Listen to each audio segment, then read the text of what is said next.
How I Got Here, the inside stories of startups and innovation in travel and transportation, with your hosts, PhocusWire's Kevin May and Mozio's David Litwak.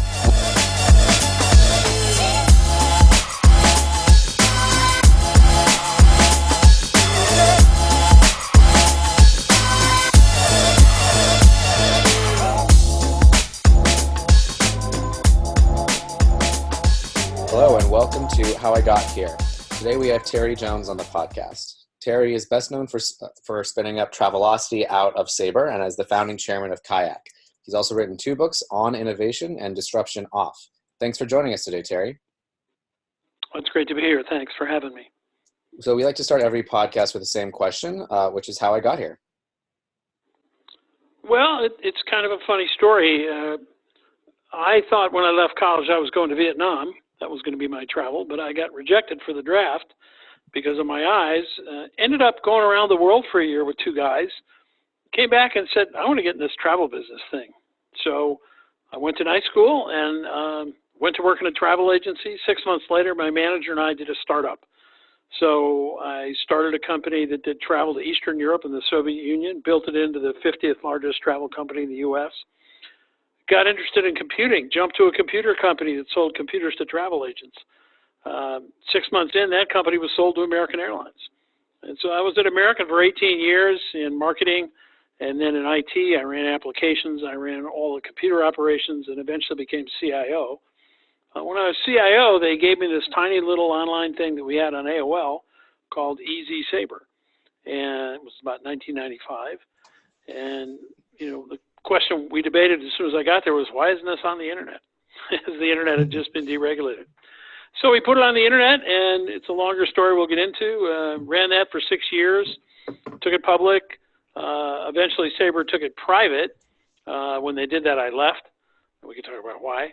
And then I was doing a number of things. I was a speaker, an author. I've served a board member. I've now served on 17 boards of directors. And I was working for General Catalyst Partners as a special venture partner, looking at travel investments. And we got this idea for a travel search company. And General Catalyst decided to fund it. We got 2 great guys, in Steve Hafner and Paul English, to run it. And I became chairman there for 8 years. We took that company public and sold it to Priceline for $1.8 billion. I got fired, which was fine. We sold it. And then, since then, I've been on a number of travel company boards, and I brought out a new book, Disruption Off, as you said. So still involved in travel. And a couple of weeks ago, got the, Old Person Award at PhocusWire, some honorary award for being around a long time. So I've been in the travel business now for almost 50 years. Congratulations, Terry, on your Hall of Fame award, I believe it was called. Yeah, you got a couple of weeks ago. So the longevity award, I think. Yes, the carriage clock award, they would call it over here. But this is obviously a question that perhaps you would ordinarily get at the end of an interview. But I'm curious because you've just reeled off this kind of litany of experience. What would you say has been initially the most exciting part of your career and the least exciting part of your career? And then we can go back into the backstory of... Well, I think starting each business has been wonderfully exciting. Starting Travelocity, particularly exciting because of the time period, because of what was going on in the dot-com boom. It was pretty interesting. And no one thought online travel would be important. So we went public and played to empty rooms. Everybody was investing in delivery companies and online retail companies, and nobody thought travel would be big. And of course, travel is now the largest part of e-commerce, larger than the next 3 categories combined. So it's sort of fun to prove them wrong and to really change that industry. That's probably the most fun. Being CIO was probably the worst job because, you're responsible for everything and in charge of nothing. I lost my hair running Sabre. We were running 40 airlines and 40,000 travel agents, and when it went down, it wasn't a lot of fun. So I was happy to get out of that job. But I'm generally a glass half full person, and to me, there's always something new around the corner. And even though I've been in the industry 50 years, I'm still investing and helping new startups because that's where the excitement is. Okay, thank you, Dave. So Terry, maybe you can elaborate a little bit more on how you spun Travelocity out of Sabre, because we all know Sabre and we know the kind of the outlines of the story, but taking a consumer company out of a B2B company is not necessarily a normal thing to do, especially one as with as big of a bureaucracy as Sabre. So could you elaborate on that? Yeah, it's an interesting story because it's one of the reasons I became a speaker, because so many people are looking at entrepreneurship and saying, can we do that? So what happened was that, we had this product called Easy Sabre for almost 8 years. And it was an online booking product. It was on CompuServe and Prodigy and AOL and others. And eventually the travel agents sort of woke up to the fact that it was alive. Now, we didn't write tickets. We referred the business to the travel agents. But even so, some of them were smart enough to recognize that at some point, we're selling bullets to the enemy here, and this is going to be a bad thing. So the sales department approached the CEO of Sabre and the CEO of American, Bob Crandall, and said, we should shut this thing down. And he said, no, somebody's going to do this anyway, but why don't we give it to Jones? He's over in IT, and we can hide it over there. So he gave it to me, and they were already talking about putting it on the internet. Now, surprisingly, we had looked at the internet maybe 5 or 6 years before, because we had some customers coming in from the internet.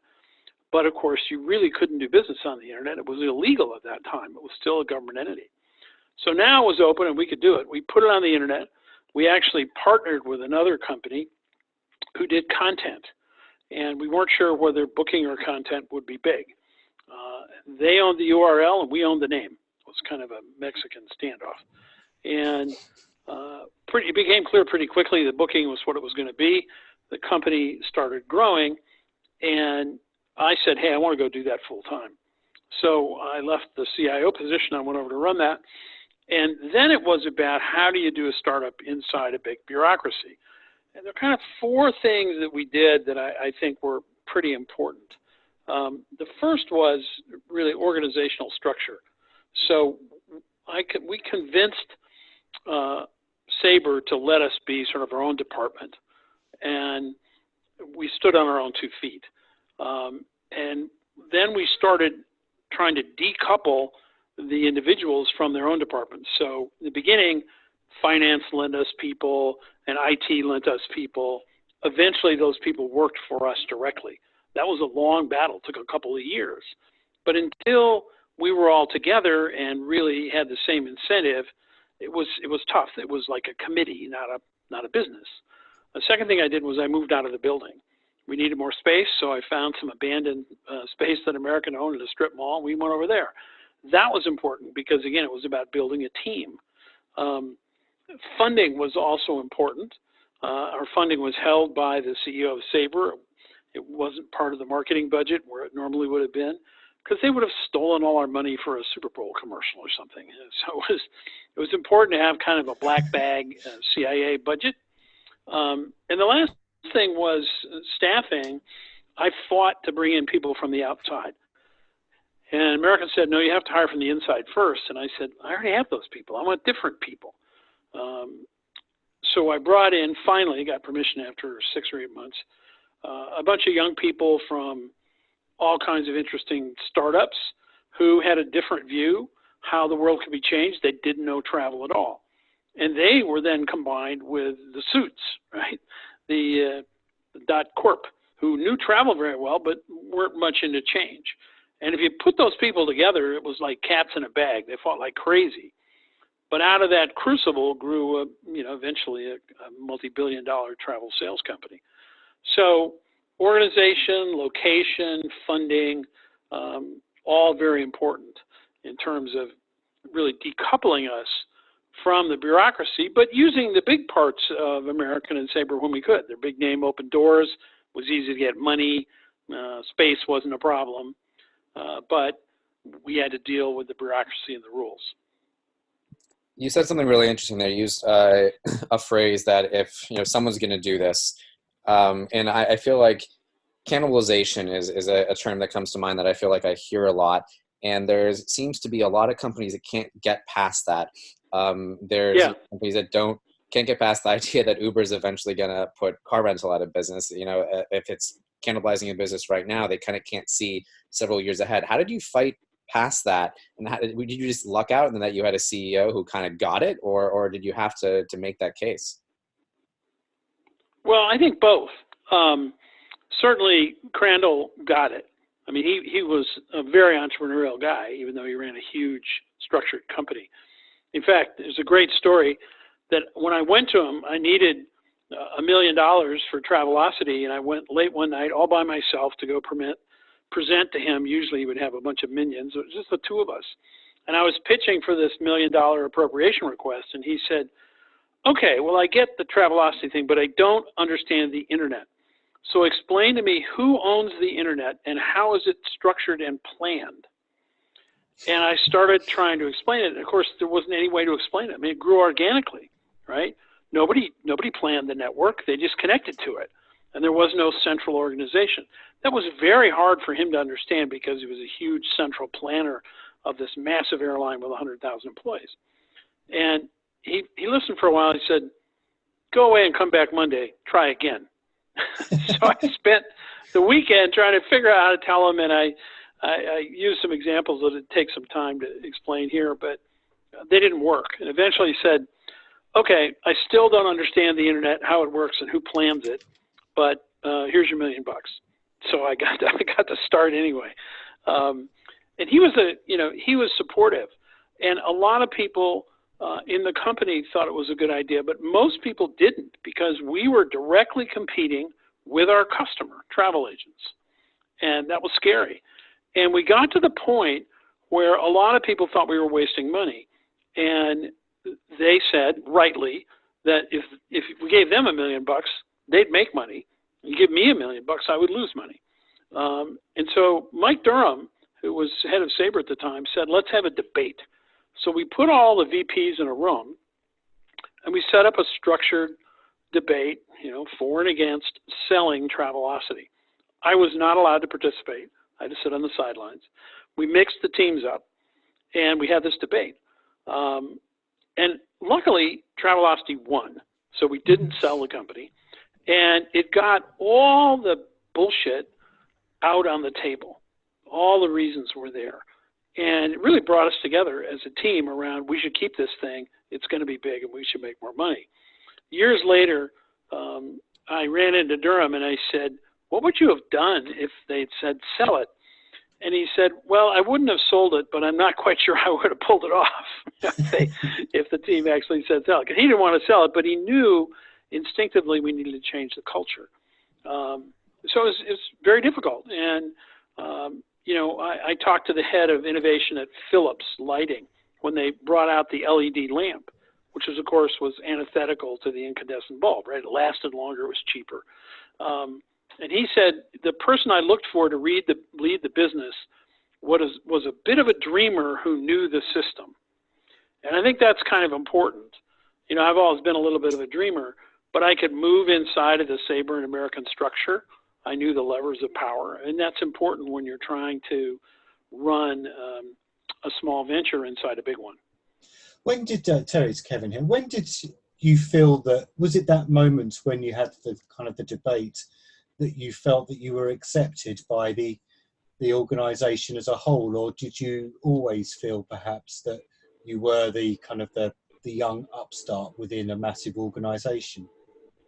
Oh, we always were the upstarts. And it was interesting because in the beginning, we were the dirty dozen, a bunch of people who liked taking risk. And, they were in this small project and they thought it was okay. And you couldn't, if you had a superstar who was over at American, who was on the MBA track, they would never take that kind of a risk to come work for us because that wasn't in their 5-year plan to become world domination, right? And later, when we were about to go public, we had a lot of people who said, oh, we'd like to come work for you. And we said, stuff it. You wouldn't come when it was risky. You think you want to come now just to get the money? No, we're not taking you. So we never were totally accepted. Mainly because I think the power centers, finance, marketing, legal, IT, couldn't control us. And of course, that they're all about control, right? They're all about making their own goal. We didn't use corporate IT. We had to connect Sabre to the internet. Oh my God. And the way we convinced them to do that, because they had all these security concerns, is we said, well, guys, it's written in assembly language and has a single terabyte flat file. Who the hell would understand it if they broke into it? And that's true. Only someone quite old would understand how Sabre worked. So we didn't have any problem with hackers because they didn't know what to hack. So those power structures always reject independent operation. And it's tough. But, the head of REI created a separate organization for the internet, for e-commerce.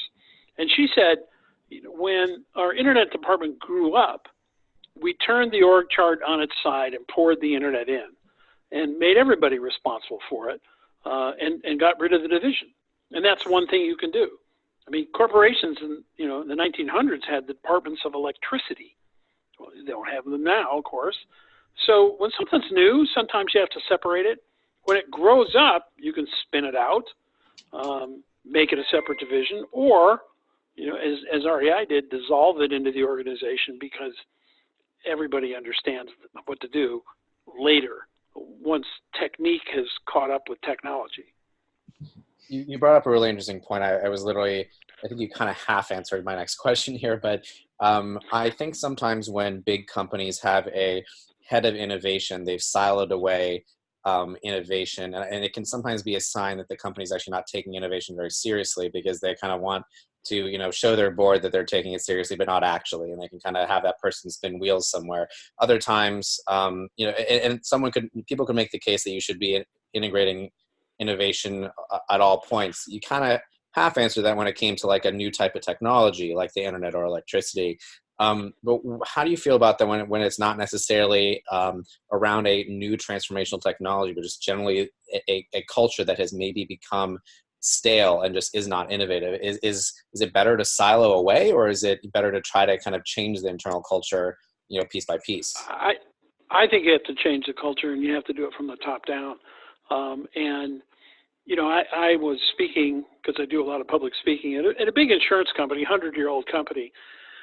And before the speech, they had a little reception, and a woman walked up and said, well, I did something innovative. And I said, what's that? And she said, I unlocked our PDF forms so that our customers don't have to print them and fill them out by hand and scan them and take them back in.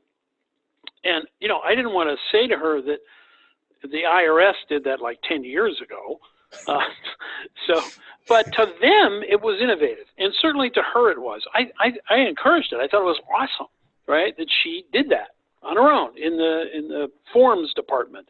And then we spent a day on innovation, and everybody got fired up, and I ran all these seminars. And at the end, the CEO came in and said, well, this innovation thing is good, but don't go out there with your hair on fire. I only want you to innovate about these two things. Well, the air went right out of the room, right? Because everybody said, well, I'm in the legal department. What can I do? So he really didn't get the fact that innovative culture has to start from the top. You have to release people to take risk and fail. And you have to kill projects and not people. And if you do those things, then the real innovation will start, which comes from the bottom up. I can innovate in every department. Now, if you're going to do something, as radical as switch to LED bulbs, or, build a new product that competes directly with your old customer, then you probably need to separate it, right? Because it's just too antithetical to the culture to accept. And many companies do that, but it's damn hard to do, which is why some of them are corporate venture capital, right? Where they invest in the other company and they learn from it and maybe eventually absorb it. It's a lower risk way. But I think the separate innovation organization is okay when it's a teaching organization. It's there to teach people skills and help them innovate. But laboratories that stand apart are very hard to manage. I mean, there's some great ones in history, Xerox PARC and RCA and AT&T. but they have to have a culture where they're accepting of what the laboratory produces, and many times they're not. So, Terry, if you could talk us through a little bit, you've been accepted within, the world and the beast of Sabre, and you're starting to do very well. I was intrigued by what you said just a moment ago, which is, you kill projects and not people. In that period where you were, flying high, leading up to to taking the company public, did you have that mindset of trying lots of projects and killing them when they didn't work, or do you? Oh, sure. Is that something that's been a more of a recent thing? No. And one of the great ones, in the early days of the internet, where it was 1,200 baud dial-up modems, you couldn't send video over the internet. But we thought video would be quite persuasive. And I had run a big project called SaberVision, which was about putting video into travel agents through kiosks. So we spent $1 million with IBM to build a video CD-ROM project that integrated with Travelocity, so you could put that in, and you'd be looking up a hotel, but you could actually see the video of the hotel, which you couldn't do online. I spent $1 million producing it, getting it in the stores, and I lost $1 million. Total failure. And I had to go to my boss, Mike Durham, who was the CFO of American at the time, tell him I lost $1 million. Well, I was terrified. And he just said, well, Terry, what did you learn? That was awesome. That wasn't kind of the American culture. And the word spread like wildfire, right? Terry didn't get fired. But also that this guy was a coach. And coaches don't just throw people off the team. They work to make the team better, right? Now, I knew I couldn't lose $1 million again, but that was a very important cultural change. And I tried to do that a lot at Travelocity. One of the things we did, I spent $1 million inventing the first fare calendar to actually show you what the lowest fare was from Chicago to New York every single day of the month, because I thought people would move their trip to seek out the lowest fare. Nobody used it. It was a complete dud. And it was hard to do because airline systems were not set up to do that. Now everybody has it. I just got one from Delta today, right? Find the lowest fare, click on the calendar. Everybody does. I was just too early. So I wasn't wrong. I was just way ahead of the customer who was still trying to say, should I give my credit card to these people? In fact, there's a good story. People were very afraid of putting the credit card over the internet in those days. Not because they thought it would be stolen when it got to us. They thought everybody was saying it was being stolen in transmission. I'm still not sure that's ever happened. It's just too hard. So we put up an 800 number and said, look, put the booking on hold and then call us, and we'll take your credit card over the phone. Now, what we didn't tell them was we put their credit card in over the internet. So we didn't feel they needed to know that part. But it worked. It worked like crazy, and people would call us until they finally got comfortable with using credit cards online. Could you to give us a kind of a run through of that last kind of period, really, because we're quite keen to obviously talk about your time with Kayak as well. At what point did you sense that you were ready to move on almost? And talk us through how that happened. So it went public, and then things happened. But we went public, but that's an interesting story too, because initially there were some talks between Microsoft and American about a joint venture online product. Bill Gates wanted that to happen, and he and Crandall were friends, and I was involved in some of those negotiations with the Microsoft people, and it didn't happen. We were just two big companies who both wanted to drive the bus. And then Expedia launched, and we thought they were going to build travel into the browser because they were building everything else into their browser, and their browser had all the share. So we did a big deal with Yahoo and a big deal with Netscape, portal deals, and we wanted the AOL business. And to get that, we had to buy Preview Travel, who was public. And that we didn't really have a reason to go public, but that they were public, so we did it, because we had to fight off Microsoft. In the end, the Justice Department didn't let them build travel into the browser. And that left us in a difficult position because we were spending a lot of money with portals that Expedia could spend on brand. Eventually, Sabre, after a couple of years after we were public, didn't really like the way I was running the company because I was running it for the public shareholders, not for the benefit of Sabre. Now they understood, that's the law. You got to do that, but it wasn't as much in their interest. So they decided to buy it back, and that's when I decided to leave, because I said, I really think it's going to come back in, and we're going to have all the same problems. And I'd loved running a company by myself. So the entire executive team resigned because we all wanted to get our options.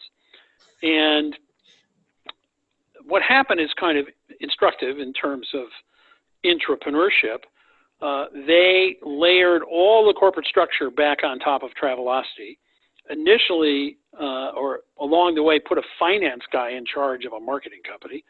And in the end, the story, they sold it to Expedia for $280 million. Yeah. So they took a $1.2 billion company and basically sucked all the value out of it. And it was funny that when that happened, I got a call from the Fort Worth Star-Telegram, and they said, gee, the people at Sabre say it was just hopeless. The company couldn't be fixed. It was a mess. And they had to, it just wasn't their fault. They lost all the money. And I said, well, that's kind of funny, because I have a friend named Barney Harford, and Barney, of course, took over Orbitz when the stock was 5, or 2 maybe, and turned it around, built it back up, and sold it to Expedia for $1 billion. So don't tell me you couldn't fix Travelocity. It was just you didn't know how to fix it. And that's really what I thought would happen, and it did, and so I left. Well, that's a shame. I wanted to quickly ask a quick follow-up there here before moving on to the Kayak years. You said that you guys were spending a lot of money on portals that you could have spent on brand. Could you elaborate what you mean by that? Well, in order to be the travel company that powered AOL, you had to pay them $200 million. It was a portal charge in those days to be part of the portal, and you paid them money, and they got a split of the commissions. So it was a great way to build volume, and we built a lot of volume, and of course that's helpful in getting lower prices and building up commissions and moving to profitability. But it wasn't a way to build your brand, because even though AOL, CompuServe, Prodigy, Netscape, and the others, Yahoo, were all, quote, powered by Travelocity, consumers don't really recognize that. I always discourage entrepreneurs from having a powered by brand, because unless you spend the kind of money on the powered by brand that Intel has, it doesn't work. And so we got the revenue, and actually we were moving to profitability. Turns out at the time Wall Street could have cared less about profitability. It wasn't important. It was about eyeballs. Now we still, for a long time, you go back and look at the numbers, the Travelocity brand had much higher brand recognition than Expedia for a long time. But it did cripple us in terms of we didn't have the cash to increase that brand and really fight Expedia in the way we might have been able to without those portal fees. Very interesting. Moving on to Kayak now, you phrased it in a very interesting way when you explained it at the beginning of the podcast. You said kind of you guys had this idea, and you found Steve Hafner and Paul English, and I'd heard of this kind of before as well, that there was kind of, this was somewhat of an idea incubated within General Catalyst, and obviously that's the reverse. Yeah. Many founder venture capital relationships, it usually goes the other direction. Could you tell us a little bit about it was unusual. Yeah, I was looking at companies for GC, and we looked at Sidestep, Brian Barth's company, and Sidestep was a browser add-in at the time. So if you were searching on Travelocity, it would pop up 3 or 4 alternatives. And we thought there was a germ of an idea there, but we didn't agree exactly with what it was. And we thought, well, we don't really want to invest. The company's already invested. And so Joel, and I had also been on the board of Overture, which really was the first paid search company, even before Google. We built the paid search technology. Later, Yahoo bought that company for $1 billion. So we knew something about search, and we said, why isn't there vertical search in travel? And Joel stepped up and said, I'll incubate it, which is rare for VCs and rare for GC. And he knew Steve. I did not. And he thought Steve would be great. And he knew Paul. And so we had a dinner one night. Greg Slingstad, who'd been with Expedia, and Paul and Steve and Joel and I had this dinner. And Joel said, I'll fund it if you guys will do it. So that was the start, and it was quite unusual. And the idea was quite immediately, the airlines loved the idea. They said, it's great. And we said, look, our search is better than Google's because we send the customer to the last page, not to the home page. And our customers are extremely high converting because they've already searched. They said, great, but we won't pay you. And nobody paid us in the beginning, or very few. And the guys just said, look, let's go do it. And GC said, let's build traffic. So we built a ton of traffic using search arbitrage. And then one day we turned it off, airline by airline. We just turned off the traffic. And they called immediately, said, where'd all the traffic go? And we said, well, same place your money did. Nowhere, right? And then they paid. So maybe we invented ransomware, but it worked. It's a crazy way to build a business, but a lot of businesses, start getting that big wheel of the platform turning by gathering a lot of customers and then using that to build leverage for the suppliers. And by the way, many of these stories are in my book on innovation, and my other book, Disruption Off. I should mention both of them. Particularly on innovation, has a lot of the stories about Travelocity and Kayak. No, it's interesting. You said it was an unusual setup because the idea was born out of GC. How did that affect once you'd got Steve and Paul together and the formation of a team? How did that affect the relationship, given that it was born out of an investment house rather well, than I don't think it was. Yeah, I don't think it was overbearing at all. And we immediately, very soon after that, Mike Moritz of Sequoia invested. And one of the absolute top VCs in the Valley. Joel Cutler, of course, is an amazing guy. We got Harry Nellis from Accel. So we had one of the best boards I've ever been on. As I said, I've been on 17. So they were all extremely supportive, particularly, for Sequoia. We happened to be in the tail of a very successful fund, so he wasn't in any hurry. Most of the investors until the end were not in a hurry to take it public and monetize, which gave us a long runway to build a great large business. Sometimes you get a bunch of very anxious guys or guys who are running out of money, and they push you to do things you don't want to do because they need to sell. That wasn't the case here. We had a very supportive board, and mostly, we let Steve and Paul run the business the way they wanted. There were some things, we ran into for example, we wanted them, before we went public, to do television advertising. And they hated that idea because everything they'd done was with Google and was highly measurable. And we said, look, we're up against these, Expedia, Travelocity, Priceline guys who are spending tons of TV and building brand. We have to do the same. And they fought us for a while and did a lousy job in the beginning and eventually bought into it, did a pretty good job. And it helped when we went public. What did you make of the team in particular? I mean, a lot has been said over the years about the bond between Paul and Steve. I mean, is that something that now in the other businesses that you're interested in that you look for, is the bond between the founders, or is it just luck if they do get on incredibly well? Well, I think it's wonderful. I don't think you can necessarily hire for it. And they had a bond, but they were they're very different people. Yeah, and they even worked in different states. So, as a friend of mine said, she worked in a different city with her husband. She said, it's kind of hard to divorce when you only see him on weekends, right? I mean, it was like, every time's a honeymoon. So I think Steve let IT do what IT wanted to do, and vice versa. So they didn't get involved in each other's pea patch very much. But they knew what they wanted to build, and they were of the same mind of how to build it. And Paul is the best hiring manager I've ever met. He's unbelievable. He would go anywhere in the world to hire the best engineer he could find.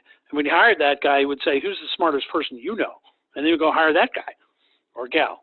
And he didn't want to hire anybody who'd been involved in travel. So he hired on all non-travel people. I didn't agree. As I said earlier, I tried to mix it up. But his model worked for him. So that's fine. I mean, an amazing small team, and he really hired A-level programmers. And there's that mantra that rock stars hang out with rock stars, and it worked at Kayak. I mean, we went public with 200 people.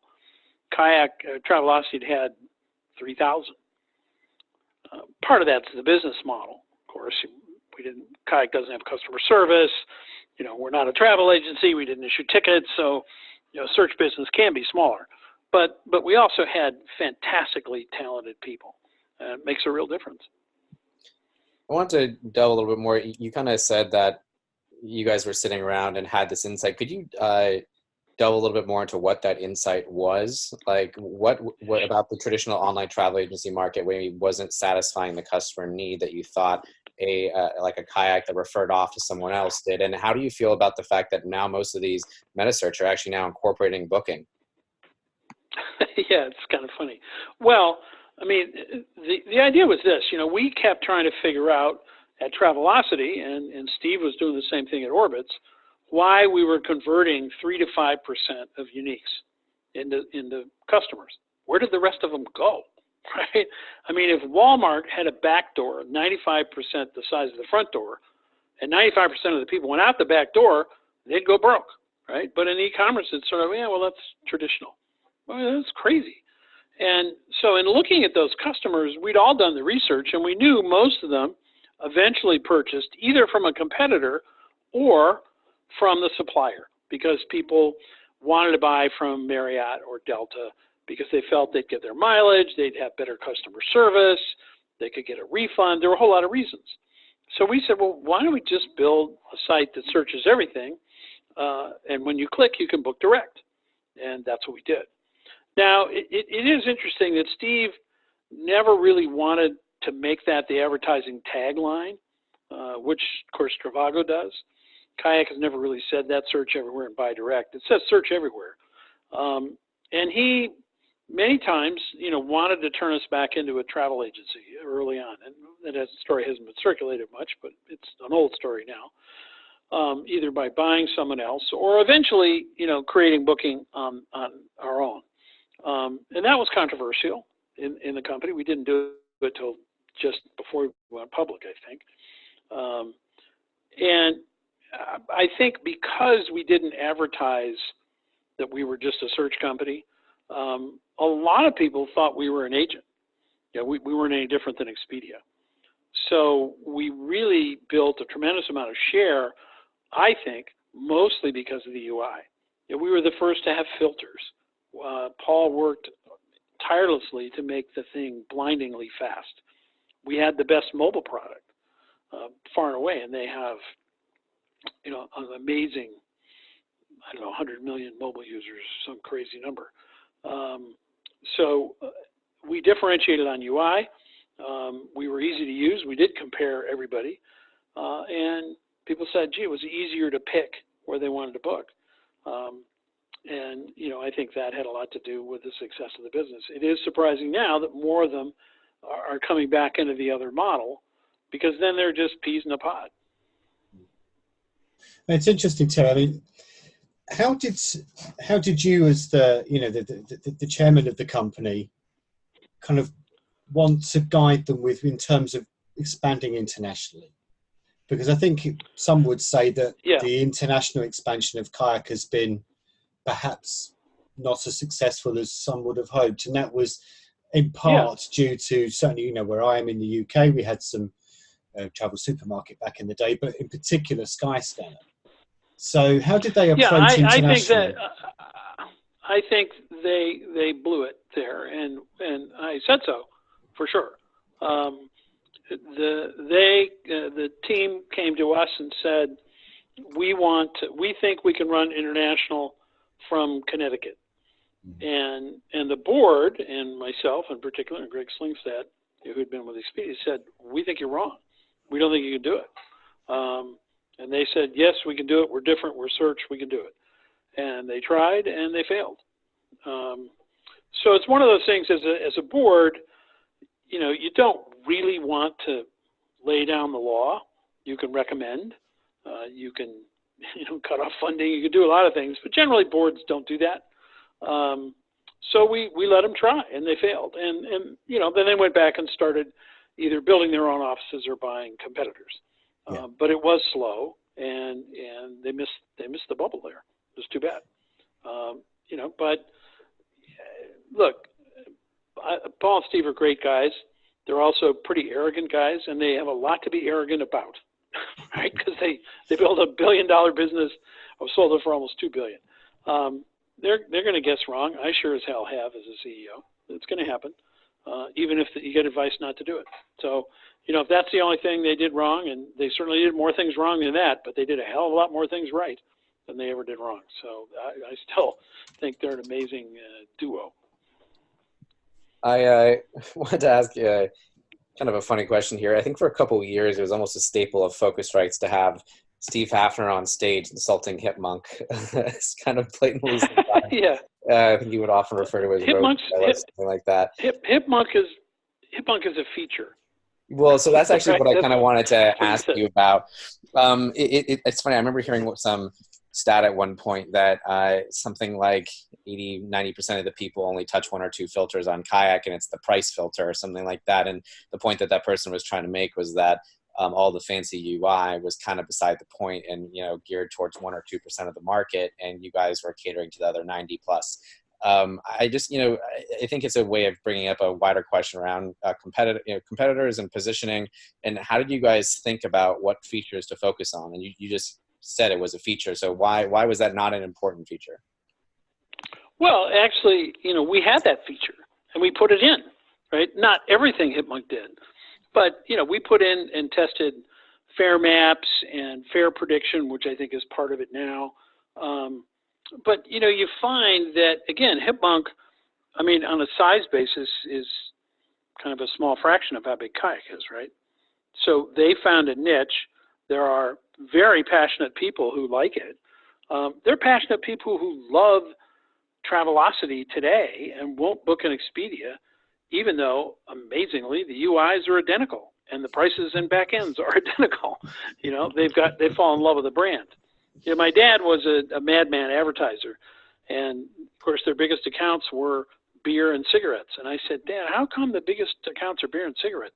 He said, because there is no difference. We have to create one.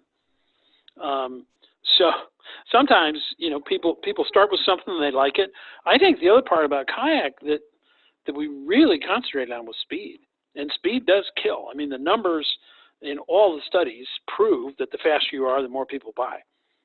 And people just loved the Kayak UI and how fast it was, and they particularly liked mobile, which got completely redesigned, because when we started, we thought it was about next flight out, or I have to stay tonight, there's a snowstorm. And it turned out people were using mobile just like the desktop. But in those days, nobody knew that, right? There was no trail to follow. So the filters, you're right, are loved by a passionate small group of people. I being one of them. And, they were helpful. They were a good thing to talk about. Hipmunk had its mantra. They went after it. But in the end, it turned out to be one interesting feature that drew a customer base, but not a huge one. So I'm very conscious of your and our listeners' time. So we're going to kind of get towards the end here a little bit, Terry, if that's okay. A couple of things really from me. I'm interested, obviously you were there through Kayak's fairly short time as a public company, and then obviously it was then sold to Priceline Group, now Booking Holdings.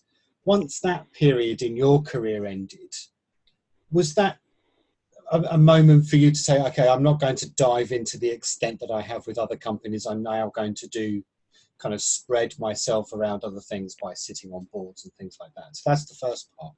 And then before we came on air in our virtual green room, we referenced Wayblazer, which, as you said, is one of the businesses that you've been involved in that hasn't done so well. So two parts to the question there, too. Well, I didn't know what I was going to do next when I left Kayak. I was in my mid-60s, but I still had a thriving business as a public speaker and a consultant and an author, and I was doing a lot of other things. And I'd been on 7 public boards, and that takes a lot of time. And most of the companies have been sold, so I had a pretty busy life. I loved doing the Kayak thing, but it board chairmen only take a certain amount of time, particularly when it's a company dominated by VCs, because it's very different to be chairman of a public company than a VC-based company. So it was fine. And I certainly didn't think I was going to do another startup. I was joining boards and being a consultant. And then I got this call from Ginny Rometty, who I'd spoken at a couple of big IBM events, and she called and said, "Can you come and teach IBM Watson about travel?" And I thought, well, that sounds pretty interesting. And I said, "Well, that's cool. Will you pay for my ticket?" And she said, "No." So, typical. I thought, well, there might be some money in there. And I ended up meeting a guy named Manoj Saxena, and Manoj was running IBM Watson. And he decided to leave. He's a serial entrepreneur and start several AI companies. And he said, "Would you like to start an AI travel company?" We did. He had already sort of formed the company by the time I got there. We made a lot of mistakes that we don't have time to get into. It was more of a technology chasing a market. And we found that selling AI to IT was incredibly difficult. It's only now, about a year ago, I saw this wonderful graph from McKinsey that shows the amount of AI deployment by industry, and travel is dead last. So I feel better because we were pushing a huge rock uphill to try to convince people in an industry that just isn't using AI, which I think is nuts. I mean, it's starting to. We saw some at Focusrite, but nowhere near that other industries are. In the end, we started selling our product to marketing rather than IT, and it really started to take off.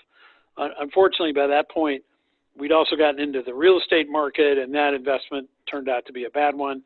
We needed their money, so we took it. But there were a bunch of reasons it failed.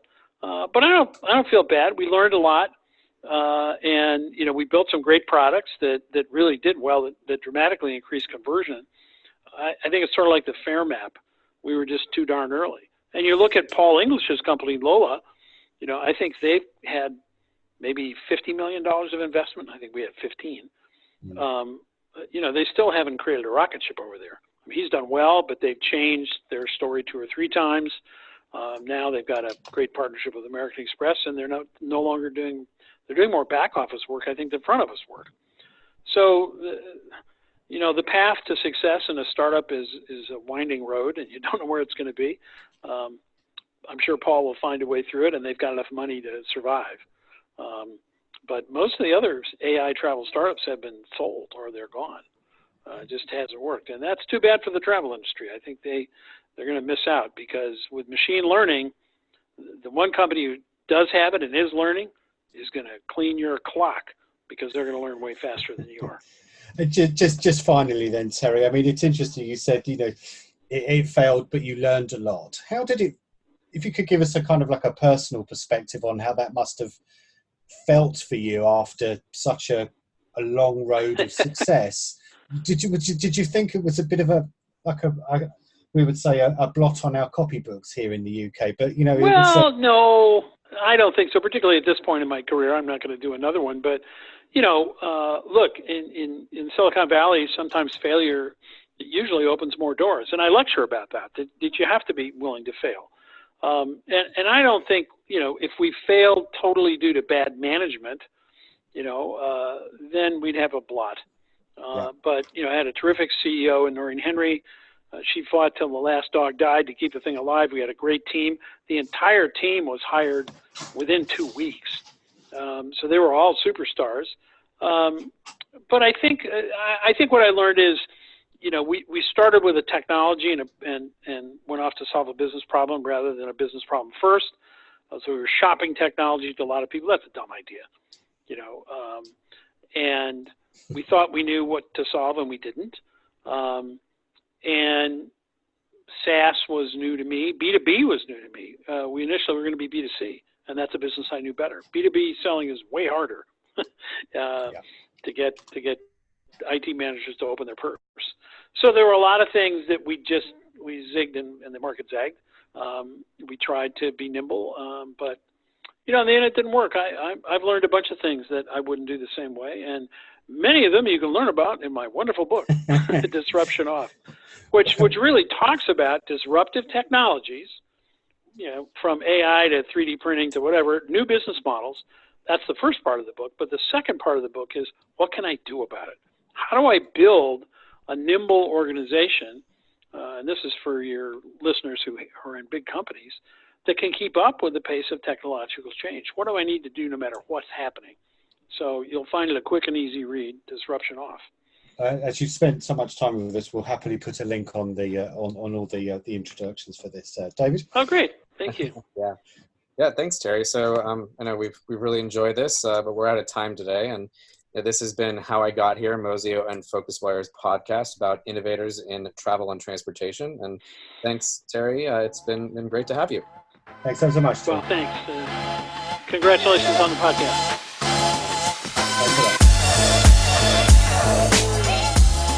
Thanks for listening to How I Got Here podcast. We'll be back next week with more insight stories behind startups and innovation in travel and transportation. Check mozio.com/move for a complete write-up of the highlights of every podcast with translations into 5 languages, and get your daily dose of news on the digital travel economy by subscribing to the newsletter at PhocusWire.com. See you next week.